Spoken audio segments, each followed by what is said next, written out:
Вкупно 1129 жртви на семејно насилство биле пријавени минатата година во Министерството за труд и социјална политика. Од нив 810 се жени, 142 се деца, 177 се мажи. За година и половина мажи насилници убиле 15 жени. Со овие фрапантни бројки, Македонија се приклучува кон глобалната кампања насловена како 16 дена активизам против родово базирано насилство. Од Националната мрежа против насилство врз жените и семејното насилство велат дека и покрај новиот закон, кој се применува од минатата година, заштитата на жртвите не е подобрена.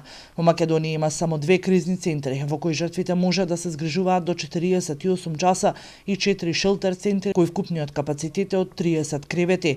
Тоа е недоволно да се грижат жртвите, кои доколку немаат сместување и екзистенција се принудени да се враќаат во куќата кај насилникот. Кампањата годинава е со мотото "Вклучи се, исклучи насилство" и ќе опфати низа акции чија цел е да го обои светот во Портокалово, да се стави крај на насилството против жените и девојчињата.